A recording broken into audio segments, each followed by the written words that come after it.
Hello everybody, good morning. How are you? I hope you are all well. Today we are going to discuss another topic of our French Revolution, and the topic is role of philosophers. In previous video class we have discussed about the middle class, how they emerged with the merchants and traders and create the society prosperous. तो किस तरह से वो सभी जो है merchants के साथ, जो नए नए जो उसमें मिडिल क्लास में कुछ जो प्रॉस्परस लोग होते थे उनके साथ मिलके, और किस तरह से जो है उन्होंने अपने लोगों को एजुकेट किया, अपने बच्चों को एजुकेट किया, और उनको एक तरह से आइडिया मिलने लगा कि हाँ हमारे राइट्स क्या हैं, हमें किस तरह के राइट्स मिलने चाहिए एक पर्टिकुलर कंट्री में। और उसको स्प्रेड करने का सबसे बड़ा रोल था, मतलब काम करने जो सबसे बड़ा रोल था वो फिलोसफर्स का था। तो उस वीडियो क्लास में हमने बताया था कि हम लोग आगे की क्लास में फिलोसफर्स के रोल के बारे में डिस्कस करेंगे। तो क्वेश्चन बनता है आपके एग्जाम में कि what was the role of philosophers in the French revolution, मतलब फ्रेंच रेवोल्यूशन में फिलोसफर का क्या रोल रहा। तो ये सारे रोल रहे, मतलब कि फ्रेंच रेवोल्यूशन में फिलोसफर्स की, मतलब उन्होंने किस तरह से अपने आइडिया को स्प्रेड किया फ्रांस की सोसाइटी में, जिससे कि वहाँ के लोग जो है अपने राइट्स को, अपनी फ्रीडम को, अपने इक्वलिटी के बारे में कि सारी चीज़ें वो जान सकें। जैसे कि हमारे यहाँ भी तो सभी लोग लिटरेट थे नहीं, कुछ बहुत सारे लोग इलिटरेट कैटेगरी से आते थे। तो जो लिटरेट होते थे तो किसी न किसी चीज़ के थ्रू, न्यूज़पेपर के थ्रू या मैगजीन्स के थ्रू, अपने आर्टिकल के थ्रू लोगों तक अपनी बातें पहुंचाते थे, और जिससे कि उनके अंदर एक तरह से वो आइडिया क्या हो, वो आइडिया उनके अंदर आया कि हाँ ऐसी सोसाइटी होनी चाहिए। तो वही काम यहाँ पर भी था कि जो फिलोसफर्स थे वो क्या कर रहे थे, they gave various idea regarding equality and freedom. मतलब वो फ्रांस की सोसाइटी में लोगों को तरह तरह के आइडियाज देते थे, जिससे कि वहाँ की सोसाइटी के बारे में पता चले। मतलब कि किसके पर्पज में मतलब आइडियाज देते थे, इक्वलिटी और फ्रीडम को लेकर, मतलब समानता और स्वतंत्रता को लेकर जो है वो क्या करते थे, तरह तरह के आइडियाज जो है स्प्रेड करते थे, देते लोगों को। तो उन्हीं में से कुछ 3 फिलोसफर्स थे जो आपकी बुक में है, उन्हीं 3 लोगों के बारे में हम लोग डिस्कस करेंगे। सबसे पहले थे जॉन लॉक। जॉन लॉक ने अपनी एक बुक लिखी, 2 ट्रीटीज ऑफ गवर्नमेंट। उनकी बुक का नाम क्या था, 2 ट्रीटीज ऑफ गवर्नमेंट। उसमें उन्होंने क्या बताया, refute the doctrine of divine and absolute rights. मतलब कि जो राजा को जो है शुरू से ही जो राइट्स मिल जाते हैं, मतलब कि फ्रांस की सोसाइटी में ये माना जाता था कि अगर कोई राजा है तो वो मतलब कि भगवान का भेजा हुआ एक दूत है, जो वो जो कुछ भी एक तरह से वो उसको भगवान समझते थे, मतलब बहुत ही पूज्य समझते थे उसको, कि उसके पास जो भी राइट्स हैं, मतलब जो वो कहेगा वही हम मानेंगे कि हाँ भाई वो राजा हैं। तो इस तरह की, मतलब कि एक तरह से उनके अंदर वो सिद्धांत चले आ रहे थे, प्रिंसिपल चले आ रहे थे, कि जो उन्होंने पहले से ही ये तरह के पर्सपेक्टिव बना के रखे थे कि हाँ ऐसा कुछ होना चाहिए। मतलब कि एक राजा जो होगा वो हमारे लिए एक भगवान किस जैसा है। तो उससे रिलेटेड कुछ मैटर्स जो है इन्होंने लिखे थे अपने, जॉन लॉक ने अपने बुक्स में, कि मतलब कि एक राजा को अगर आप इतने राइट्स दे दोगे कि उसको एक भगवान जैसा मानोगे, तो वो जो मन में आए वो करेगा। तो एक तरह से वो कभी कभी उसके डिसीजन अच्छे भी होंगे, कभी कभी डिसीजन खराब भी हो सकते हैं। तो क्योंकि आप उसे इतना ज़्यादा मान रहे हो, पूज रहे हो, उसको भगवान के जैसे पूज रहे हो। तो ये सारी चीज़ें उसने अपने बुक में लिखी कि ऐसा नहीं होना चाहिए। दूसरे थे जीन जैक्स रोusseau। उन्होंने क्या किया, तो उनकी बुक थी the social contract. The social contract, उस बुक में उन्होंने क्या डिस्कस किया, equal voting and democratic government. मतलब उस समय जो है फ्रांस की अलग अलग जगहों पर जो पर्टिकुलर एरियाज होते थे उनके वोटिंग राइट्स अलग अलग होते थे, किसी की जगहों पर ज़्यादा है, किसी जगहों पर कम है।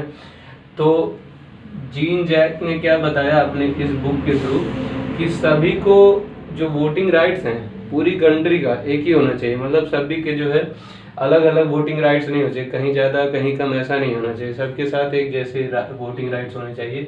और गवर्नमेंट जो होनी चाहिए वो डेमोक्रेटिक होनी चाहिए। तो डेमोक्रेटिक फॉर्म ऑफ गवर्नमेंट, जैसे कि हम लोग क्या हैं, इस तरह की गवर्नमेंट होनी चाहिए। तो फिर तो इस चीज़ के बारे में उन्होंने अपनी बुक में बताया। तीसरे थे मॉन्टेस्क्यू, उन्होंने जो है बुक लिखी the spirit of laws, the spirit of laws. तो उसमें उन्होंने क्या बताया, डिवीजन ऑफ पावर, मतलब कि पावर मतलब शक्तियों के वर्गीकरण, मतलब क्लासिफिकेशन ऑफ पावर, उसके बारे में बताया कि किस तरह से जो पावर्स हैं गवर्नमेंट के पास उसमें डिवीजन होना चाहिए। मतलब सारी पावर्स सिर्फ राजा के पास होंगी तो हो सकता है कि वो करप्ट हो जाए, वो डिक्टेटर हो जाए, वो अपने हिसाब से रूल्स और रेगुलेशन बनाने लगे, सभी के ऊपर थोपने लगे, इस तरह की चीज़ें होने लगेंगी। तो क्या कहना चाह रहे थे अपनी बुक में कि पावर्स का डिवीज़न होना चाहिए, मतलब कि सबके पास थोड़े थोड़े पावर्स होने चाहिए। तो उसी से उन्होंने लेजिस्लेचर, एग्जीक्यूटिव और जुडिशरी के बारे में बताया था कि एक लेजिस्लेचर होना चाहिए, एग्जीक्यूटिव होना चाहिए और जुडिशरी होना चाहिए। मतलब कि एक कानून बनाएगा, फिर एक कानून मतलब कि लॉ को एग्जीक्यूट करेगा, मतलब सबके ऊपर इम्प्लीमेंट करेगा, और अगर किसी तरह की दिक्कतें आ जाती हैं इन दोनों के थ्रू, उसका जो एक तरह से जो उसको सॉल्व करने का काम कौन करेगा, जुडिशरी, मतलब कि न्यायपालिका जिसको बोलते हैं। तो ये सारी चीज़ें थी। तो इस मॉन्टेस्क्यू ने अपने बुक्स के थ्रू ये सारे जो है आइडियाज़, इन तीनों फिलोसफर्स ने अपने अपने आइडियाज़ जो है अपनी अपनी बुक्स के थ्रू जो है फ्रांस की सोसाइटी में स्प्रेड करना शुरू कर दिया उन्होंने। अब enlightened ideas discussed in public places spread among people. तो ये जो सारे आइडियाज़ हैं जो फ्रांस की सोसाइटी में एक तरह से घूम रहे हैं चारों तरफ, तो वो क्या हो रहे हैं, जैसे कि जो लोग जो है चाय की दुकानों पर बैठ रहे हैं या सैलून की दुकानों पर बैठ रहे हैं, तो चाय की दुकानों पर जब लोग चाय पीते हैं तो आप लोगों ने सुना होगा कि वो आपस में बहुत सारी चर्चाएं करते हैं, डिस्कशन जिसको हम बोल सकते हैं। तो वो डिस्कस करते रहते हैं कि हाँ क्या चल रहा है, कि आज के टाइम पे हमारी सोसाइटी में क्या क्या चीज़ें चल रही हैं, या ट्रेंडिंग न्यूज़ कौन सी है उसके बारे में चर्चाएं होती हैं। जैसे आज के टाइम पे हमारे यहाँ की ट्रेंडिंग न्यूज़ है, कोरोना वायरस का ट्रेंड चल रहा है, फिर उससे रिलेटेड किस तरह की गाइडलाइंस गवर्नमेंट मतलब कि इम्प्लीमेंट कर रही है, उसके बारे में डिस्कशन चलता रहता है। तो उसी तरह के आइडियाज़ या फिर जो भी डिस्कशन थे उस समय चलते रहते थे कि हाँ इन तीनों लोगों ने अपने बुक्स के थ्रू जो जो आइडियाज़ स्प्रेड किए हैं, जो लोगों के दिमाग में बैठे हैं इस तरह के आइडियाज, उसके बारे में डिस्कशन होता था कि हाँ ऐसा होना चाहिए, जो ये कह रहे हैं मॉन्टेस्क्यू कह रहे हैं ये सही कह रहे हैं, या जो रूसो कह रहे हैं ये भी सही कह रहे हैं, या जॉन लॉक जो बोल रहे हैं ये भी सही कर रहे हैं, इनके जो आइडियाज़ हैं ये एक तरह से सही हैं और इसी तरह की गवर्नमेंट होनी चाहिए हमारे यहाँ। तो और ये सारे जो आइडियाज़ है लोगों के बीच में क्या होने लगे, फैलने लगे, धीरे धीरे धीरे धीरे धीरे करके पूरी फ्रांस की सोसाइटी में सारे आइडियाज़ फैलने लगे। अब Louis 16 plan to impose further taxes. अब जैसे हमने क्या बताया था इसके पीछे के, अगर हम लोग पीछे चले जाएं फ्लैशबैक में, तो इसके पहले हमने जो वीडियो क्लास ली थी उसमें हमने बताया था ना कि उनकी ट्रेजरी मतलब कि जो उनकी संपत्ति थी, खजाना था, वो खाली हो रहा था ना लुईस 16 का जब वो राजा बना।